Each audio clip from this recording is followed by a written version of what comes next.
So I think we are live. Greetings and welcome to the entrepreneurial conversation. So, greetings and welcome to the Success Secrets with Usama. And do you have a deep desire to become an entrepreneur and create your own startup? Are you stuck in your entrepreneurship journey to create success for yourself? Or are you a business owner, founder, co-founder who have had a great start and now need help in taking it to the next level? Let me share with you, you are not alone.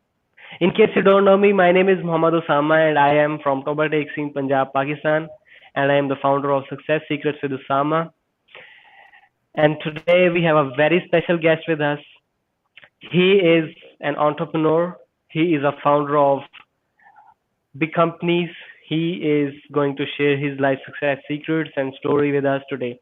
So you guys can join us by writing your city names, from where are you joining us, or if you have any question about wealth building in life, you can comment down below and we will love to answer. So please join us to extend a very warm welcome to our very special guest, Mr. Bill Sweeney. Please welcome. Thank you, Usama. Thank you so much. It's a pleasure to be on your program. I've always enjoyed mentoring and helping people, and I look forward to helping our friends on the program today. Thank you so much. So you all guys can share this on your profile, because today we are going to reveal many wealth building success secrets from a successful person and his life story, from the first step, where did he grow up and what challenges he faced and what kind of secrets he's followed, what kind of roadmap he has followed in his life. So we are going to reveal all of this. Why you not go and share this on your timeline and your friend can join us? So please share with us, Mr. Bill Sweeney, from the beginning. Where did you grow up and how was your student life? And what inspired you to begin your new life as an entrepreneur? Well, it's an interesting story. We all have interesting stories. I'm going to be 71 years old. I feel like I'm 31 years old. I might not look like it, but I grew up in the state of Wisconsin, in northern part of Wisconsin, near where my father grew up, in a one-room, dirt-floored log cabin. We had a very simple childhood. I would hunt, I would fish. My father made very little money. He worked very, very, very hard. And so I embraced what we call the Midwestern work ethic. If I was tasked with a chore, it was expected that I did it completely, not just a little bit, that I went over and above in what I was asked to do. So I had a work ethic as a young boy. I went to a one-room schoolhouse that had 8 grades in it. And then eventually they made a bigger school. I loved school. I started working, Usama, when I was 6 years old. My mom and dad showed me how to sell Christmas cards. And I would knock on doors and I would put my little 6-year-old outfit on and I would sell Christmas cards. And I did pretty good. And then I decided that why don't I tell the people I'm selling Christmas cards, because we needed food. And I would sell 3 times more Christmas cards. And I realized then at a very young age, it's what you say to people, it's what you share with people, it's how you connect with people. And I was just a little boy, but I continued to sell Christmas cards as a little boy. Your question here, how was my student life? It was fantastic. I loved going to school. I would get through with my chores on the farm. I would get up at 4 o'clock and I would be through working about 5:30. I would then go deliver newspapers until 7 o'clock, and then I would go to school. And I loved it. I was an average student. I couldn't remember things real good. There were so many smart kids in the classroom, but I loved what I was reading, and I read a lot. But what I learned to do was observe, and I didn't know that. I was observing the teacher and observing the students, and I was looking out the window and observing airplanes flying by. And some people call that daydreaming, but the teacher allowed me to do that because the teacher knew that I was dreaming about today and dreaming about my future. And the teacher allowed me to get better at my personality. That was just my personality.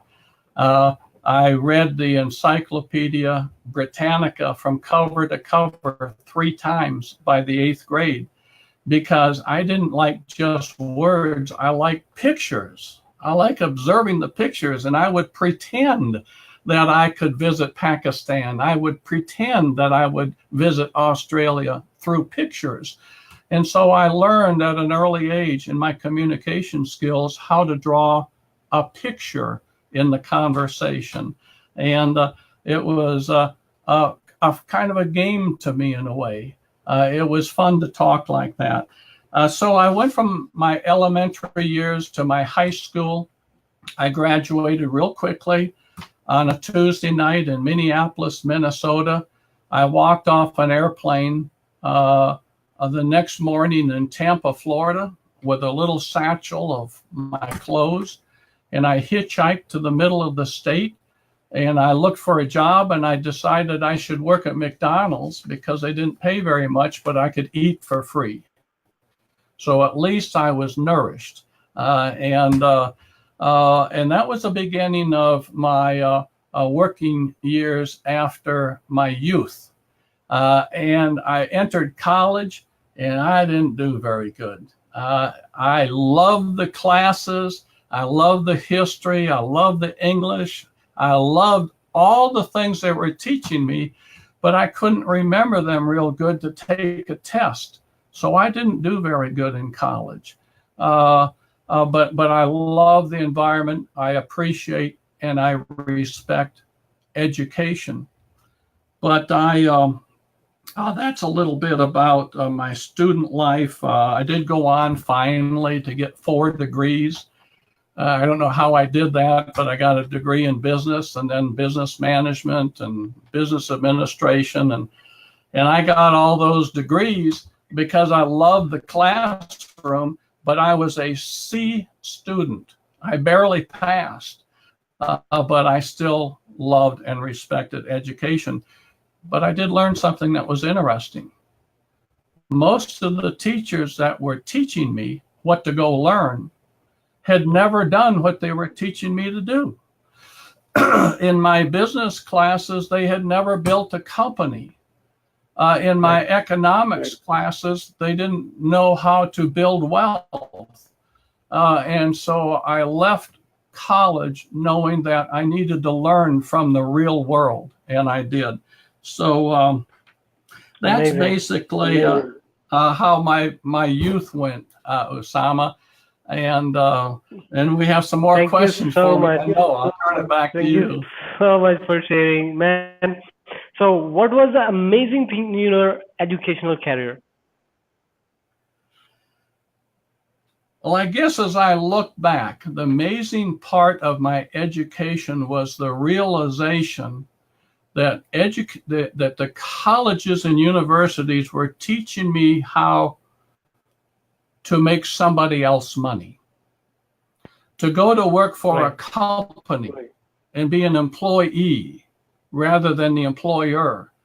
But I also knew I had to pay my dues. There was a price to pay. I had to start somewhere. I was too young. I was very young then. This is not like today. Back then, you had to work for a company for 10 years. And once I learned how that company ran, I could connect what I learned in school to the real world, and I would begin my little businesses and experience failure and experience success. So that was the amazing thing that I took out of school was the opportunity to recognize was I going to go into life and be an employee, which is fine, or an employer, where my income would come from the efforts of thousands of people. And that's what I learned. So look at that. You was much smarter than other students in the same classroom. It's okay. You was average in getting good marks, but you are more smarter student in the classroom. I think so. So tell us, what was your first job? Well, other than on the farm, my first job was I was a garbage collector. And this gentleman would pick me up at 3 o'clock in the morning, and I would work until 10 o'clock at night. And I would walk behind a person's home, put their garbage in a big can, take it out to his truck, tip it up into the truck, and take the can back. And I made $1 an hour, which was twice what all the kids were making back in the 1960s. And then I was sitting there with him. His name was Stubby. And I said, Stubby, how do I make more money? And he said, well, you think of a way to make more money and tell me. And I began to think, and I said, well, what if I run to the back of the house and I run back to the truck and I put the garbage in the truck and we do twice as much business in a day, then you can get more customers. He said, if you will do that, I will double your income. Well, I ran all day and all night. And as a result, I got very physically fit. And I did that much better in football and in basketball. But I doubled my income because I ran instead of walking. Isn't that interesting? And that was my first job. I was a garbage collector, and I was very proud of it. Very proud of it. So thank you so much for sharing. So later you built billion-dollar companies, from starting your first job from a garbage collector just for $1 an hour. And, you have a great smart mind. So what was the roadmap you followed to get there, and how much time it takes? So many times you fail, please. And I look down occasionally because it's so important that I take notes because I can't remember a lot. There's so much in my mind. When I left college, there was a war going on. And I joined our military in the Navy, and I was an air traffic controller. And after 4 years, I went with the Federal Aviation Administration, and I was an air traffic controller. And then I lost my job in a strike, and I didn't know what to do. I was blackballed. I mean, I couldn't get a job pumping gas. I was 33 years old with 2 little kids. And I found a company called A.L. Williams Corp., and they sold buy term and invest the difference. They sold a high value product at a low cost. And I immediately in my mind understood how important that product was, but I didn't know how to talk to people really very good. And so for the first 2 years, I was not very good. And a gentleman came along and said, Bill, I'm going to help you because you're not very good. And he said, I will mentor you. I said, well, Bob, how long will you mentor me? He said, for as long as it takes for you to be successful and feed your family. And the first thing I want you to understand is your product and your customer. There was a book called Age Wave, and it taught about the baby boomers, those of us born after World War II.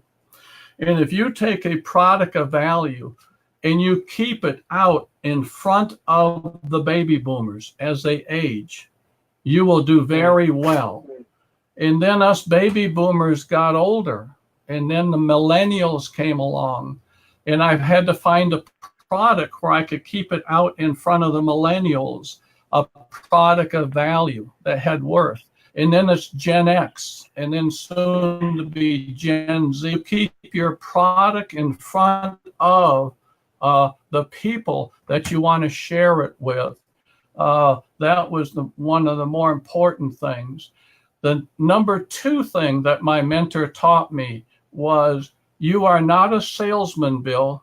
You are a teacher. Okay. You will never sell again the rest of your life. You will teach and educate, and people will ask you for your product and your services. Well, that took a lot of stress off me, because I look up to professional salespeople and all of their techniques, but I don't know how to do that. I'm not very good at that, but I can teach and I can educate, and people would come to me. In fact, they would come to me in such large numbers, I got tired of filling out applications for the product. And occasionally I would have to take a few months off because so many people came to listen to the advice and let me educate them about the value and worthiness of a product. And I learned this, the power of observation. Too many times we jump in and try to sell somebody something. You don't even know the person. You have to get to know the person. You have to observe, look around their home, look around their business, look at how they're dressed. Are they married? Are they single? Do they have a job? Do they rent a home? Do they buy a home? Do they have a car? Do they have kids? How can you determine what a person should have if you don't know who they are or anything about them? And so I became very, very good at that. And I learned, and I'll say this very quickly, my mentor said, Bill, I want you to go into the shopping malls and the stores. And all I want you to do is say, hi, how are you doing today? I said, well, what else should I do? He said, you're not ready to do anything else yet. Even with your education, I just want you to say, hi, how are you doing today? And wait for a response. And then he gradually got me to learn how to enter into a conversation and ask those probing questions. That's why the book by Thomas Fries called Question-Based Selling is the most powerful book that's out there. It's learning how to get a person to interact with you by simply asking questions. I learned that the product must have value. It must have intrigue. It must be worthy. It must not be a gimmick. It must be something that can help them and their family and their community. And then I learned the two most important things, and I'll be quiet here. I said, well, Bob, my mentor, who had built and sold a company called Alexander Hamilton, a huge insurance company, by the time he was 27 years of age. He was a good mentor. I said, Bob, I need to know the silver bullet here. What should I do every day? He said, well, Bill, if it works, repeat it. Well, how long do I have to repeat it? And he said, forever. Repeat it forever. Discipline yourself. You must understand how to communicate with people on a level where they understand what you're talking about, and make them feel like they've joined in with you, and that you're not selling them, they're buying for themselves and their family. Communications is a powerful, powerful skill. And if we don't have it, then you practice. And the place that you begin to practice is on your children, on your spouse, in the community. It doesn't matter if they understand what you're saying or they say no or yes. What matters is you are always practicing. You are always getting better. And so that was the discipline that I worked on every day. My closing remark is, my wife will tell me, why do you talk to everybody? I said, Linda, I have to continue to practice. I need to hone in. I must fine tune the ability to watch them, observe them, and see what their facial expressions are, so that I know that they're with me in this conversation. And so I did that.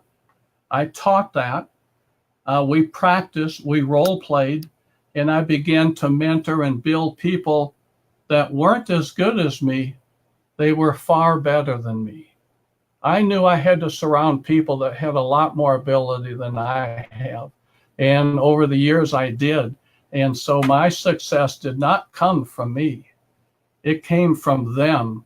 I always made the strong stronger. And so I appreciate all the people that ever came and joined in business with me. Okay, another question, Usama. This is fun. I like this. Okay, great. So, what do you give our viewers about winning in business? You know, they're struggling too much and not winning in business. I think if I was to share anything, is that if you have a good business, you must believe in what you do, be willing to share it, and instead of going to work it, live it. A lot of people say, well, I work 9 to 5. What do you do? Well, I don't work 9 to 5. I begin to live my business when I'm getting ready to wake up in the morning. I live it throughout the day, and at nighttime when I lie down to go to sleep, I'm thinking about how the day went. I am living my business. I stopped working my business a long, long time ago. I live it every day. And that is not a concept that's taught in the universities today. They teach you to be a good student, get a degree, and be a real good employee. And one day you can be a real good employer. But they never teach anybody to live their dream and live their business daily. Always repeat what works. Stop repeating something that does not work, even though you might think it should. I mean, I spent $250,000 on a safety app. Man, I knew that thing was going to work, but nobody bought it. And so they say, well, Bill, what did you do? I closed the business down. Well, where did that $250,000 of your savings go? It went away. Well, did that make you feel bad? No. I gave it a good shot. We went on to something new, something more exciting. I kept observing the marketplace. What's the hottest thing today that people love? I don't worry about what I've lost. I only worry about, did I learn something from that? Did I get better? Well, I'll never repeat that mistake again, I hope. And I guess now at 71 years of age, I'll never forget, Usama, my first paycheck in business was 13 cents. I had to explain to my wife. She said, you worked all those weeks and you made 13 cents? I said, well, that's all my first check was for. But I repeated what I did. I never quit. Never quit. In the early days, I might quit for maybe a day. And as I got more mature, I would quit for maybe a couple hours. As I became very good, if something bad happened, I might quit for a second or two. And today I don't quit. I understand what life is all about. And so I just never quit. And it took me 18 years to get my income up to $200,000 a week. It took me forever. And I remember going to my wife and saying, well, Linda, look at this paycheck. What do you think about that? And her response was, well, I knew if you never quit, Bill, you would be successful. Now what you need to do is go take the garbage out and change the kitty cat litter. And so she brought me back down to earth. And I realized that I should never leave my roots. I'm not anybody special. I just try to be a good person. And so, Amazing. so So I, the yeah, go ahead. lesson is never quit. Okay, never quit whatever you are doing, because you are never failed. You always learn from your failure, and failure is just a first attempt in learning. Actually, in my dictionary, failure means you know things like that. So after that, now you come up with the idea of club biz. How did you come up with the idea of club biz? Well, actually, Club Biz, ICLUBBIZ, was not my brainchild. In fact, I'm not very original about anything. Uh, All right. uh, I stumbled across a gentleman by the name of Jeff Evers, who was a double diamond in a networking company called, who was saddened by the fact that too many of his people were not making any money. And he says, I can do better. So in 2002, he formed a company called iClubBiz, and it's very simple. Instead of finding a product that you bring all of your people to, he decided to build teams of people and bring products to the team, because not everybody in your marketing team gets real excited about your primary product. But if they have an opportunity to look at a list of products that they fall in love with and they get excited about, it might be a health product, it might be an insurance product, it might be a travel product, it might be something that says, I love talking about this product. Well, then go focus on that product. But if the product blows up, or regulatory wise, it's taken out, or it just falls out of disfavor with people, you still have your team of people, of hundreds and thousands of people. You still have your team together, and they go find a different product. And that's the concept today, especially with, and we'll talk about this in a minute, the power of social media and the power of how people communicate today. We didn't have that when I was growing up in business. I'll never forget when I got a beeper. I was so excited that I could be on the way to an appointment and I would get beeped. I would stop and put a dime in the telephone, call them up and find out my appointment was canceled. I didn't have to drive all the way across town. I could come back to my office. The beeper was incredible. Then they came up with this thing called a bag phone, a phone that you could carry around in your car. Are you kidding me? And then they had this wild and crazy idea called the internet. And I didn't know what in the world the internet was, but I lived through those days so that I could become more efficient with my time. And I know I got off on a tangent there, but what's the next question we got here?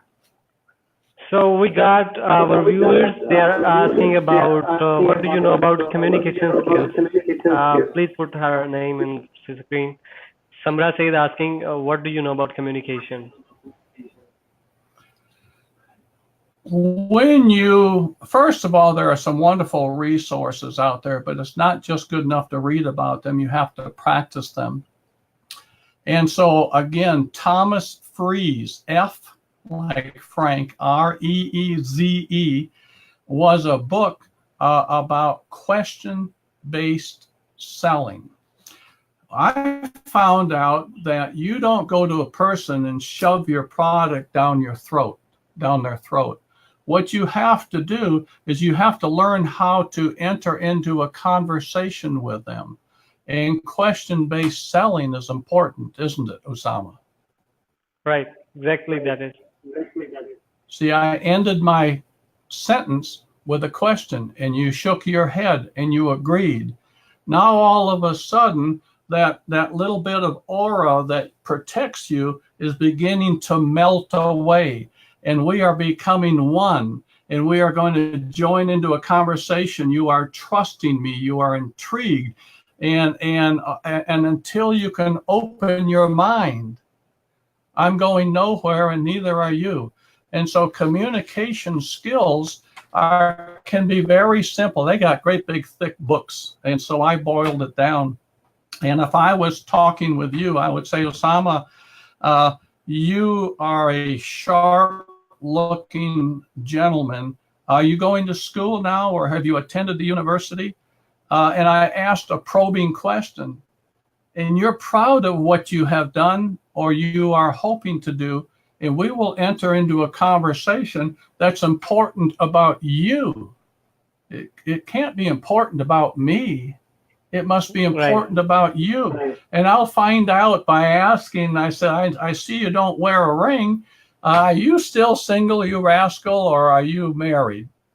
I have the right to ask that question. I said, well, Bill, I'm single and I'm having a good time. Well, now I know that you're in school.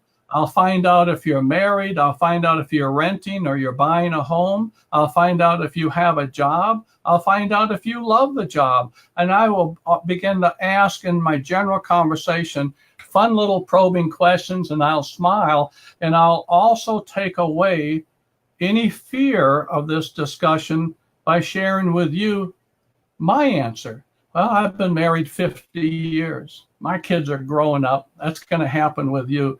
And we're beginning, just a few minutes ago, we didn't even know one another. And a few minutes went by and we've become friends and we got to know one another. And I will make the decision, is this a person I should share my product with or not? And if I've made the decision from experience that it's not the right time, the right place, I'll just say, this was a fun conversation. I'm pleased to have made your acquaintance. Have a great day. I'm not going to waste your time, and I'm not going to waste my time, because time is money. It's critical. But I'll never forget our opportunity to talk to one another, because as I'm walking away, if you ask me before I leave, well, Bill, what do you do?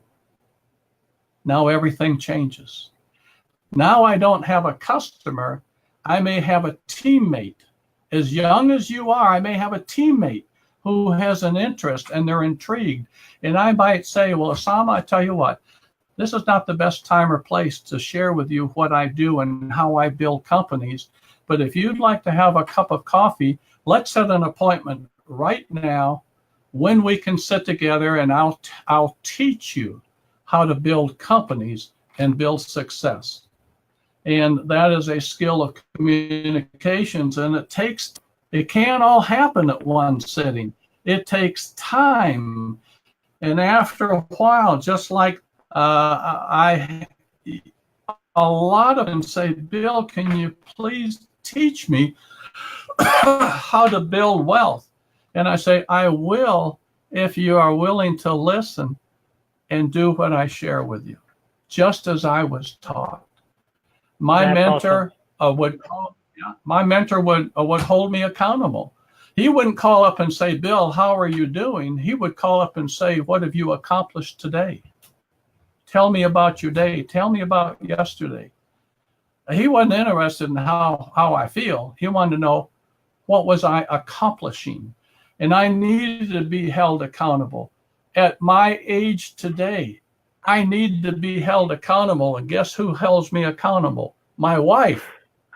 She says, tell me about your day. Most spouses are not concerned about your profession or your life, but they should be, because that's why we're together. I'll get off that tangent. What's your next question? So this is the same thing with mentors. They don't ask, how are you? They always ask what you accomplished today. What is your score, man? Okay. So same here with my mentor, Mohammed Siddiq. He just always asks, what is your score today? Yes. He strictly says, don't ask me, how are you? Don't ask anybody, how are you? Ask what you accomplished today. So, Bill, my follow-up question is, please share with us why you are happy in your life. Because it was so difficult. Because it challenged me to a point where I couldn't always do the impossible. I'm so happy my life was not easy. It got the most out of me that I was capable of giving, which was far less than more capable people. But at least I know I gave it my best shot. And so some people say, well, Bill, you're going to be 71 years old. Are you going to hang it up? Hang what up? I'm still breathing. I don't go to work. I share my life's knowledge and wisdom with people to help them. They may listen, they may not. They don't have to. And so I still enjoy retirement. I go fishing, I play golf, but I love helping people and teaching people and giving them an opportunity to maybe be as fortunate as I was to have been mentored. You mentioned Muhammad Sadiq.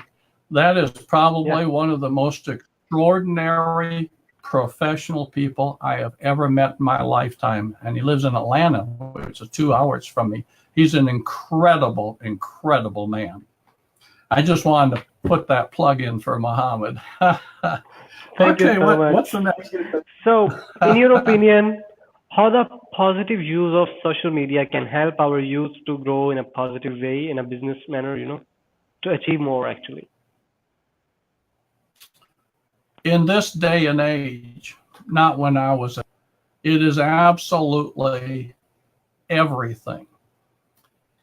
If I was to go to university today, I don't, I'm going to say this respectfully. I don't need an English class. I know how to sentence structure together. I don't need math much beyond balancing my checkbook. And history is something I'll always listen to on TV or read about. But I better get good with that computer.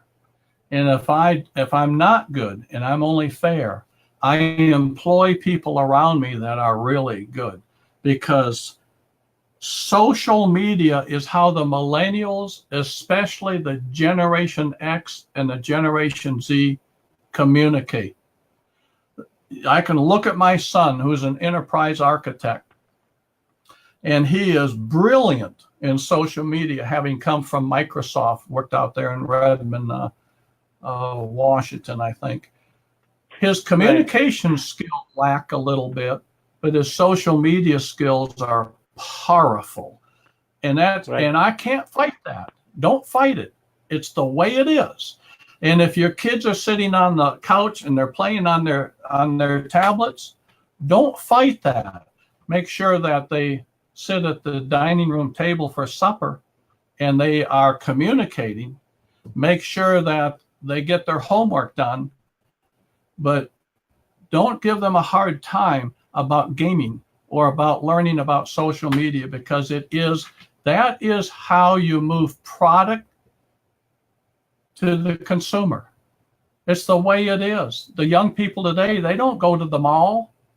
They go to Amazon. If they've got a Prime account, they have it delivered to them. The only reason they go to the mall is to congregate and walk around. And so social media is powerful. Business-wise, if you have a business and you have a product, if your product is a pen, the front third of your building, you can retail the pen, but the back 2/3 of your building, it better be going out of there via social media, via the internet. If you wait on threshold traffic to come across your threshold to buy that pen, as the baby boomers age and the millennials come in behind you, they're not walking in your door. Now listen to me, they're not coming in your door. You have to make product available to them. That was a hard one for me that was a hard pill to swallow, but it's the way it is. And so does that make sense, Usama? Yes, exactly. That actually makes sense. So we have a follow-up question. Someone who is watching you right now, how they can support you? So, okay, say that one more time. Someone that's working now? Someone who is watching us right now, how they can support you? Well, they can support me by taking anything from what I've said that kind of what we say hits home, that can expand their thinking, that can get more efficiency and productivity out of every minute of the day by living your business, by observing, by having more than one product line, because one product line is not right for everybody. Become an expert at the opportunity to build businesses. But here's the key. If you wake up tomorrow morning and you don't feel good and you don't work your business, you're not going to make any money.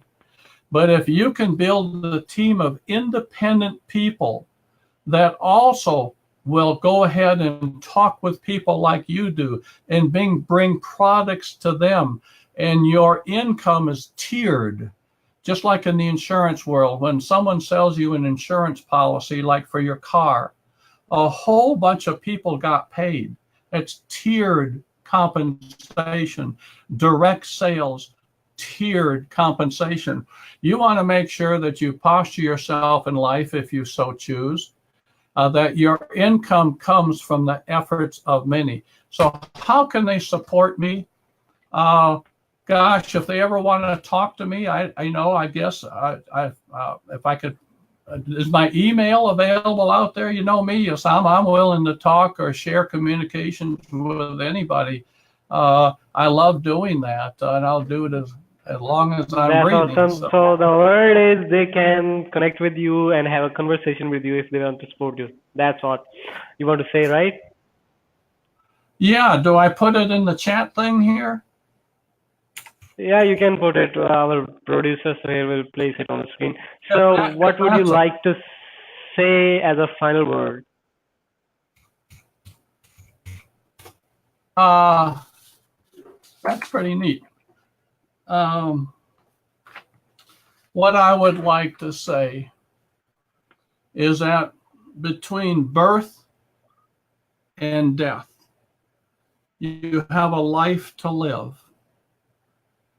And if you have an opportunity to change people's lives for the good, or a community, or a country, you will have done the best that you can to build a legacy. Because long after you're gone, and that makes you feel good. And so my mentor challenged me many years ago and said, Bill, when you feel you know what your legacy is, share it with me. And it took a few years because I couldn't figure it out. And finally one day I knew what my legacy was. And it has to be a short sentence. And it simply says, he helped a few achieve their dreams. I'm content. I'm pleased with that legacy. And then one day I will be gone to live in all eternity. And I will have left my legacy behind. That's all I can do. I'm just Bill. I'm no one special. I just love life. I'm so happy that life has been very difficult at times. It made me a stronger person. I stay disciplined. I stay observant. And I'm so happy if anything that I've said today helps at all. And so, Usama, you're such a kind person to invite me to share time with you and with your followers. And my good buddy, Muhammad Sadiq, I need to call him and see how he's doing. So that's it. Let's go build a legacy. Let's not be content with just being average and ordinary. Let's build a legacy and be very proud of who you are, because we're all good people. So that's it. Thank you so much, Bill Sweeney, for joining us today and sharing your life success story, success secrets, and your wisdom with us. On the behalf of my entire team, the GSC Foundation, and our viewers, we really appreciate you. Thank you so much. Have a great day. We really salute. Thank you. Bye. Bye-bye. Thanks.